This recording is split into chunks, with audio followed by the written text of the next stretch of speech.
Bonjour à toutes et à tous, bienvenue sur Kartur. Dans cette vidéo, un épisode très spécial puisqu'on va être à la rencontre de spécialistes ici au Québec dans la restauration de véhicules vintage. On est ici à Sainte-Madeleine, non loin de Montréal. Venez avec moi.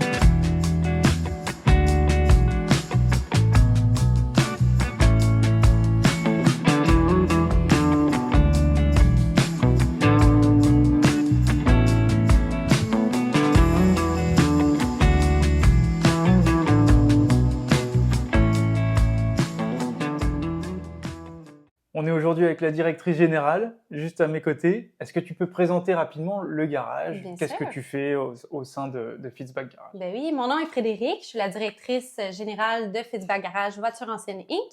On est un garage de restauration et d'entretien pour les voitures anciennes d'origine, de 1985 et moins. On est situé près de Montréal, au Québec, Canada. Puis c'est ça, on touche un peu à tout. La seule modification qu'on fait, c'est l'installation de servo-direction. Fait qu'on va faire des modifications auprès de la colonne du véhicule pour souvent assister nos clients qui sont un peu plus vieux, qui veulent continuer à rouler leur voiture qu'ils ont acheté dans leur jeunesse. Fait que ça, c'est la seule modification qu'on fait, mais on est en affaires depuis 2016. Ok. Ouais, fait que ça fait encore plusieurs années. Puis là, c'est la deuxième fois qu'on déménage. Puis là, on est bien installé, là, avec les décos et tout. Il y a du vintage partout. Oui, je vois ça. C'est magnifique. Je ne peux pas vous montrer absolument toutes les pièces du garage, mais c'est vraiment magnifique. Le moindre détail, regardez même simplement le meuble qui est juste à mes côtés, c'est tout simplement splendide. Vous êtes combien au sein de ce garage? On est 7. Vous êtes quand même 7 et ils travaillent à plein temps. Donc, si vous souhaitez réaliser des projets, vous devez vous y prendre bien à l'avance, puisque actuellement, vous êtes sur combien de véhicules? Je dirais que présentement, on a à peu près une vingtaine de véhicules. Là, on est dans notre saison d'hiver. Fait que nous, on sépare nos années en 2 saisons. L'été, printemps et l'automne, c'est une saison. Et l'hiver, c'est une autre saison. L'hiver, on va faire les gros projets. Alors, les reconditionnements de moteurs, restauration de transmission, restauration complète de véhicules, fait que les gros projets.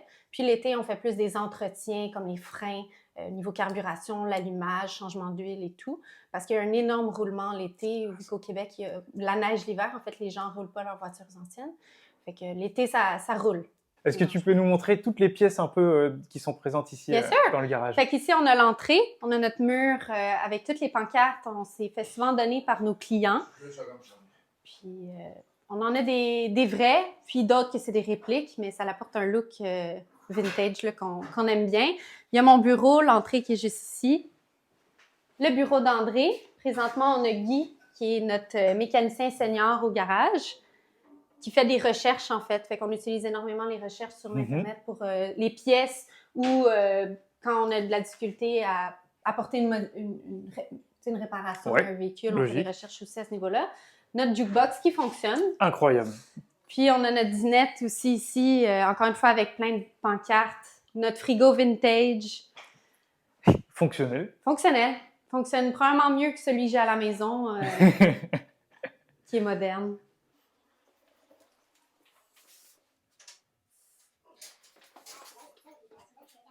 Ici, on a un hommage aux 2 chevaux, les Citroën surtout. On fait affaire avec le Méhari Club. On est distributeur officiel, le seul en Amérique du Nord. Fait qu'ici, on a une petite section avec des die-cast de Citroën. On a aussi une section avec des pancartes de plaques françaises. Et je confirme, vraiment d'origine, les anciennes françaises, c'est les fameuses qui sont noires. Vous n'avez pas réellement l'autorisation de rouler avec en France. Mais au Québec, j'ai pu en apercevoir déjà sur les routes, à l'avant, puisque au Québec, la plaque à l'avant n'est pas obligatoire. Ouais. Donc, c'est assez rigolo. Exact. Ça, c'est des clients qui nous les ont donnés. Puis, on a une image de l'ancien propriétaire là, qui avait le garage et la licence du Méhari Club de qui on a acheté. Michel Larouche. Et pour la petite anecdote, comment j'ai découvert Fitzbach Garage, c'est que pour ma part, je cherchais une 2 chevaux. Et je suis tombé en face de votre garage en plein été. et j'ai vu 3-4 2 chevaux. Je me suis dit, non, c'est pas possible. On peut pas les importer. Enfin, du moins, c'est très compliqué. Et j'en ai vu 4 d'un coup avec justement une balade de 2 chevaux à travers Saint-Hyacinthe. Et c'est la raison pour laquelle j'ai été surpris. Je les ai contactés et ce sont les spécialistes des 2 chevaux ici au Québec, voire en Amérique du Nord, j'ai envie de dire, parce que c'est vraiment pas courant. Ouais. Pour ce qui est des 2 chevaux, on a des clients surtout aux États-Unis. Il y avait un fournisseur qui travaillait beaucoup les 2 chevaux aux États-Unis qui a fermé récemment. Fait que là, on a beaucoup de clients de nouveau là, qui viennent du Michigan et tout, qui apportent la voiture. Là. Fait que c'est pas juste au téléphone. Ils font la route, puis on fait les réparations. Donc même si vous habitez aux États-Unis, il faut venir ici parce que ça reste les spécialistes en Amérique du Nord. Exact. Ici, on a notre chambre à moteur. Fait qu'on fait des restaurations complètes de moteurs aussi, reconditionnement. On fait pas le machinage à l'atelier. Il faut de l'équipement spécialisé, puis un bon œil. C'est un art de machiner des moteurs. Tout à fait. Fait qu'on les fait machiner à l'extérieur, mais c'est nous qui les assemblons. Puis après ça, on va les peinturer. Une particularité de notre garage aussi, c'est qu'on va répliquer les marques d'usine sur les véhicules antiques et sur les moteurs aussi. Alors, si par exemple, sur une chaîne d'assemblement chez Ford, ils faisaient une marque particulière sur le couvert de valve, bien, on va faire la même marque particulière sur le couvert de valve. Souvent, pour prouver qu'ils avaient fait la vérification, ils faisaient un X ou un numéro.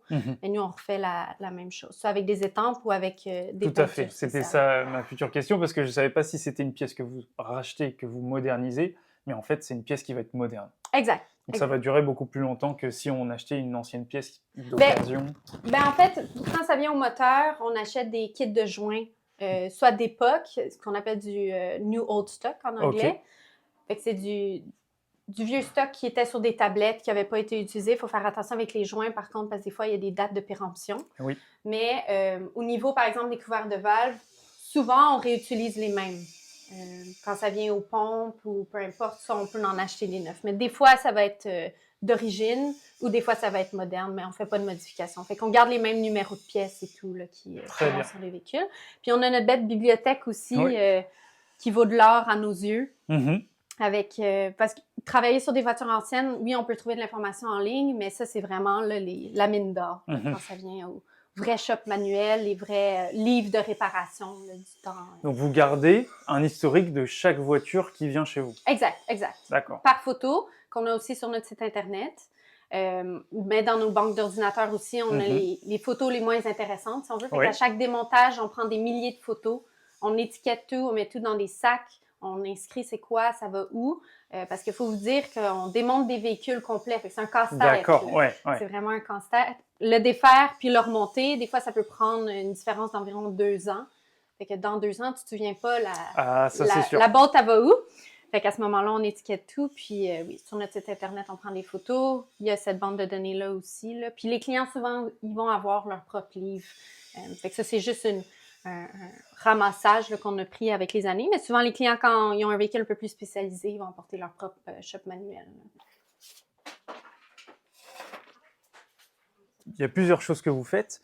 Est-ce que vous préférez les américaines ou plutôt les françaises? Parce que là, je vois qu'il y a une DS. Alors, c'est un modèle qui, déjà de base, rien qu'en France, est assez rare.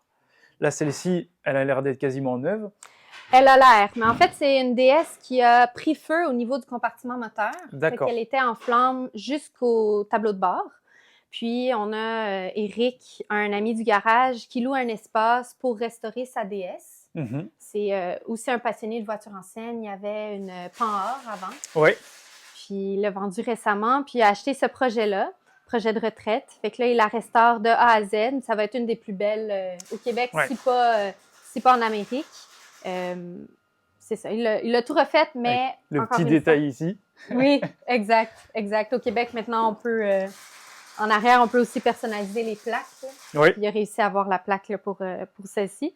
Mais pour revenir à ta question sur si on préfère les Américaines ou les Européennes, je pense que ça vient plus à un goût personnel pour chaque mécanicien au garage. C'est sûr.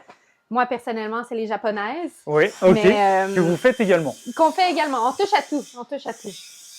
Tant que c'est d'origine, de 1985 et moins, on va s'y mettre les mains.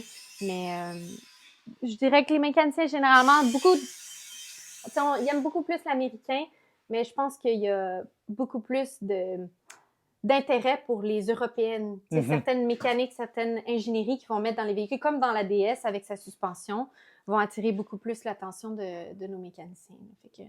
Autre icône, celle-ci. Oui, exact. C'est André hallucinant. pourra vous en parler plus tard aussi, mais c'est une Citroën, une petite traction qui a une belle histoire. Ici, c'est l'atelier. Alors, comme on peut voir, ça, c'est nos projets d'hiver. Je dirais qu'une bonne partie des projets qui sont ici ou qui sont de l'autre côté, c'est des voitures qu'on vient de restaurer leur moteur, en fait. D'accord. Il y a plusieurs véhicules soit que les moteurs, on doit les recevoir du machiniste, ou on vient d'installer les moteurs. Ça vous montre un peu les genres de projets qu'on a cet hiver. Le Chevrolet Apache qui est juste en haut, le pick-up bleu. Celui-là, on installe une servodirection assistée. D'accord. Présentement, oui. Et en haut, vous stockez toutes les pièces? Exact. Alors, ma mezzanine est séparée en 2 sections. La première section va être les pièces qu'on enlève des véhicules de nos clients, en fait. Et qu'on doit les démonter. Chaque véhicule a une tablette et chaque pièce est identifiée. Par la suite, de l'autre côté, c'est mon inventaire pour le Méhari Club. D'accord. Généralement, ça va être surtout des pièces pour des 2 chevaux. Mais on a quelques-unes autres pièces pour des Diane ou des Méhari qu'on tient en inventaire. D'accord. Ouais. Puis mon grenier aussi est utilisé avec des pièces. OK. Donc, à ma droite, André, le propriétaire. Bonjour. Acquis en 2016, ce garage. Oui. Donc, rapidement, grâce à Frédéric, j'ai pu connaître toutes les activités. Quel est le projet le plus fou que vous ayez réalisé ces dernières années? Le plus fou, j'irai pas par le style ou le modèle. Le projet le plus fou, c'est une Comet 64. OK.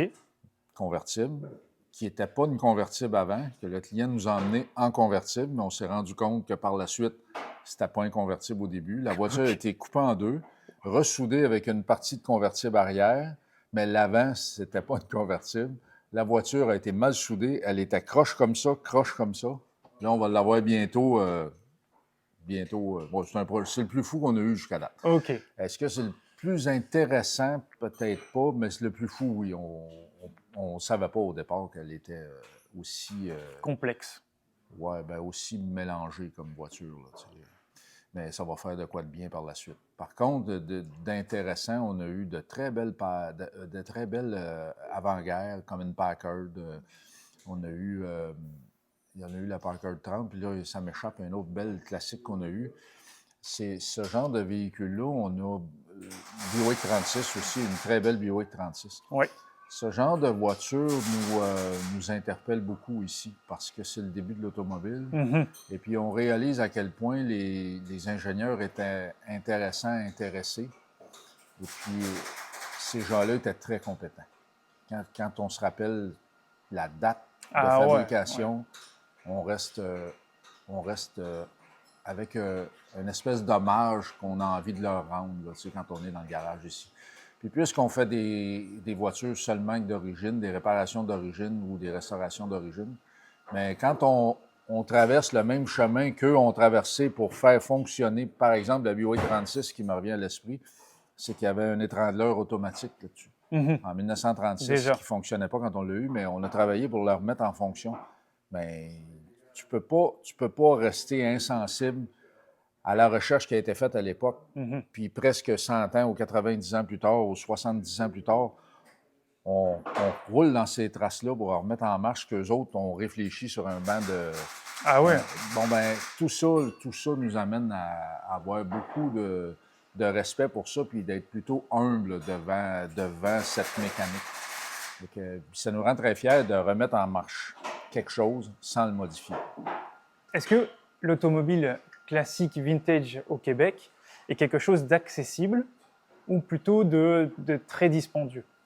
C'est très accessible, dépendamment de ce que tu vas choisir, parce que tu peux trouver un véhicule qui roule plutôt bien, mais qui a beaucoup de travaux ou moyennement de travaux esthétiques à faire pour environ 10, 12, 13 000 $. D'accord, donc c'est plutôt ça, accessible. Restant, je vous laisse deviner le restant. Là. Vous pouvez imaginer qu'il y en a 200 000, ça, il n'y a pas de trouble. Mais tu peux trouver un bon véhicule, pas sexy du tout. Oui, d'accord, mais 13 000, puis tu n'as presque pas grand-chose à faire dessus. Ou bien, comme les urgences ne sont pas urgentes, on va dire ça comme ça, bon, mais tu peux étaler les réparations sur quelques saisons, puis tu as un véhicule qui est très agréable et très fiable quand même. Mais pas sexy. Puis Et c'est la qui vie. ne perd pas de valeur, parce que ça, c'est quelque chose que Non, ça perd pas de valeur. j'aime transmettre. Mais Lorsque- attention, excuse-moi. Oui. Tu as raison, ça perd pas de valeur, mais certains n'en prendront jamais. Non, Donc, il y a ça aussi. mais contrairement à ce que la décote au Québec étant tellement énorme selon moi, que lorsqu'on achète un véhicule qui va être vintage et qui certes n'en perd pas, on peut rouler gratuitement, quasiment sans décote. Et c'est quand même, Oui. enfin gratuitement, c'est un gros mot, il y a l'entretien, Mais proche, on mais s'entend, proche, ouais. proche. Oui, proche, ouais. C'est vrai. Pour plusieurs véhicules que tu achètes, tu peux rouler plusieurs années au final pour pas grand-chose. Ouais. Je vois que derrière, juste ici, on a une voiture qui est un peu particulière, qui n'est Oh, pas tu- vintage selon moi. Tu regardes pas ça. Ok, je regarde pas ça. Non, c'est une cliente qui a une voiture vintage, puis puisque Guy et moi, on a travaillé dans le chariot élévateur toute notre vie, bien, c'est équipé au niveau électronique de système de chariot élévateur. Fait qu'on répare ça pour elle parce qu'on a l'expérience. D'accord. Mais elle serait pas là, puis ça serait Ok, pareil. ok. Ce qu'on fait, par exemple, sur la Corvette, on a Ouais. tout restauré, la Ouais. suspension en arrière, la suspension en avant, tout Le était fil croche pas là-dessus. aligné. D'accord. Ah oui. Tout était croche là-dessus. Tout était croche, tout était usé, en ruine. La Camaro, c'est pareil. La Camaro, elle, est arrivée d'un Elle est atelier magnifique. de restauration, mais il n'y a rien qui marchait là-dessus. Absolument rien qui fonctionnait. Rien. Quand Vous je dis, la démarrez- pédale d'embrayage n'était pas attachée, l'électricité sur la plupart des trucs n'était pas branché, le moteur ne tournait pas, Les boulons pas serrés. les boulons pas serrés sur 80 du véhicule. Ouais, vous démarrez de rien. Vous pouvez limite construire une voiture à partir de rien. Ah ben oui, mais il reste qu'il faut après ça, dans un cas comme lui, il faut faire de l'archéologie puis trouver tout ce qui a été mal fait, le corriger ou le remplacer, c'est dépendamment. Puis après ça, le rendre fonctionnel. Là, on a presque terminé avec. Là. Ok. C'est un projet qui vous a pris combien de temps et qui a coûté à peu près combien? Lui, on l'a depuis le mois d'août. Ouais. Hein, on l'a depuis le mois d'août, puis on pense être capable de la livrer au mois de mars-avril. Ouais, donc même pas un an. Ouais, En démarrant de quasiment rien, c'est quand même assez mais exceptionnel. physiquement, elle avait l'air de ça. Là. On n'a pas peint, là. On n'a pas fait la peinture, rien. Là. Ok, Elle était assemblée, ok. mais il n'y a rien qui fonctionnait. Mhm. Fait qu'il a fallu partir d'un pare-choc, puis s'en aller vers l'autre, puis vérifier tous les boulons. Tu as dit, 80 des boulons, tu n'as pas serré là-dessus. Oh, Les fils pas branchés. Il n'y a rien qui fonctionnait. Il n'y a rien qui fonctionnait. Et là, derrière, dans le Fane Austin, Là, on a fait le moteur dessus, Je là, on confonds attend parce des que- pièces d'allumage. mes parents se sont mariés dans cette voiture. Ah oui. Heureusement. Ah ouais? Une voiture qui est bien aimée au Québec. Mais ça, c'est un peu plus cher. Oui. Mhm. Oui. Fait que lui, c'est un moteur qu'on a fait ici. Vous avez passé par l'atelier moteur tantôt, mais là, présentement, il n'en reste plus qu'un, mais il y en a 4 autres qui s'en viennent là, du machinage. Fait que, après ça, on va les installer, les mettre en route. Là. Alors, Ok, mais très bien. Mais pour un garage, c'est propre hein, en plus. Hein. On se le fait souvent dire. Bah, puis, vraiment, les gars me trouvent fatigué un peu avec ça, là, mais, Non, tout le monde en profite. Tout le monde Non, mais quand on rentre, sont, on fait wow. mais les gars sont très propres. Là. Je dis ça, là, mais les gars sont très propres, très ordonnés. Puis,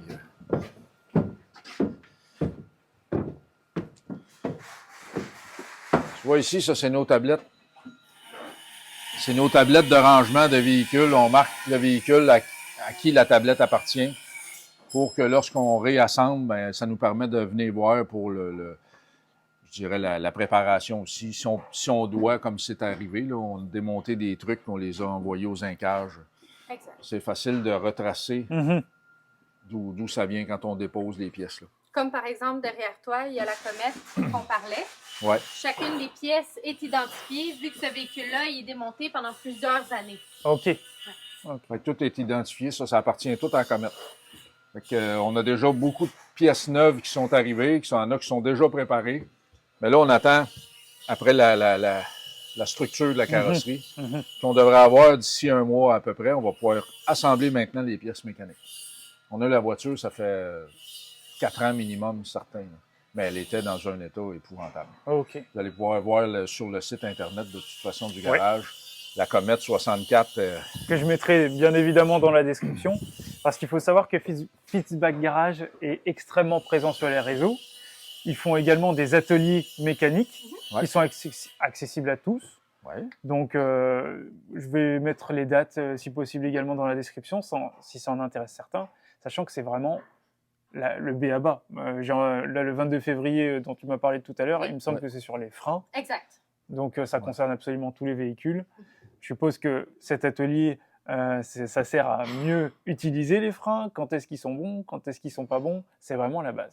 Ça aide aussi les gens qui viennent, pas à s'ouvrir un atelier, ça aide à comprendre comment leur véhicule fonctionne. Puis s'il y a quelque chose qui ne va pas, ils vont comprendre mieux qu'est-ce qui ne va pas. Donc, ils sont déjà plus en confiance. Ouais. C'est dans ce sens-là. Et là, on va regarder les pièces liées plutôt au Citroën. Oui, ici, c'est notre étalage de pièces reliées au Méhari Club Cassis. On est en plein inventaire, c'est pour ça qu'il y a des banderoles vertes un peu partout. OK. Mais, oui, on restructure l'inventaire. Exact. On essaie d'utiliser tout l'espace. Alors, non seulement on a les tablettes pour les pièces du Méhari Club, mais on a aussi le mur derrière avec des boîtiers dans lequel il y a toutes les petites pièces. Généralement, les pièces qu'on tient ici, c'est les pièces que les gens auront besoin relativement souvent d'entretien avec les années. Puis les pièces plus spécialisées, on les commande sur mesure. Très bien. Exact. Et sur l'ensemble, on va dire, des Citroën qui sont présentes rien qu'au Québec. Dans votre main, il y a au moins la moitié qui est passée par chez vous directement. Ah oui, oui. Oh, facile. Oh, oui, Facile. Facile, oui. Donc vous êtes les spécialistes au Québec de ce type de véhicule. Exact. Quand on dit que des gens de Boston ou du Michigan viennent nous voir, c'est une fierté. Oui. On est très heureux de les recevoir.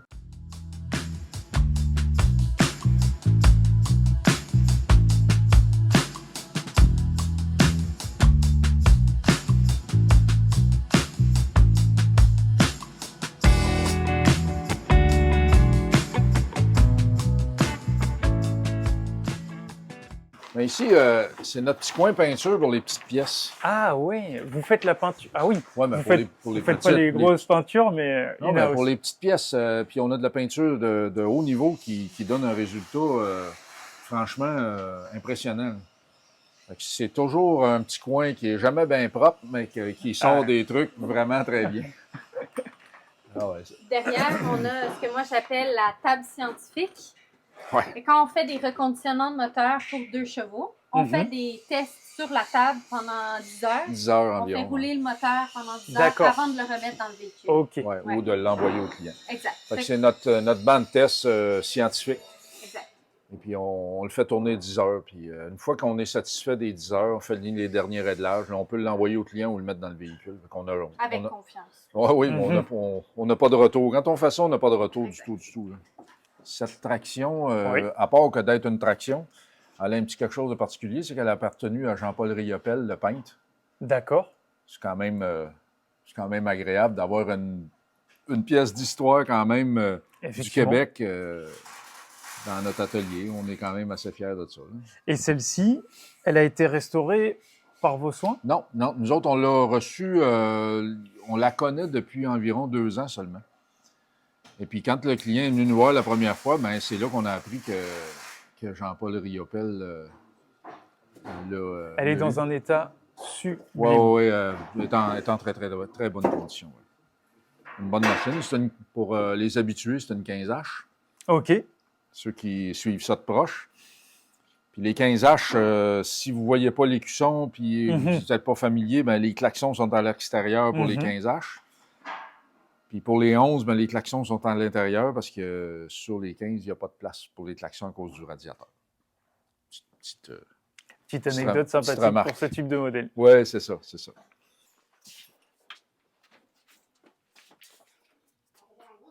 Écoutez, un grand merci pour m'avoir accueilli chez vous, ici dans le garage Fitzbach. Pour ceux que ça intéresse, bien évidemment, je mets tous les coordonnées juste en dessous dans la description. Pour ma part, je vous donne rendez-vous la semaine prochaine pour une toute nouvelle vidéo. À très bientôt. Ciao, ciao.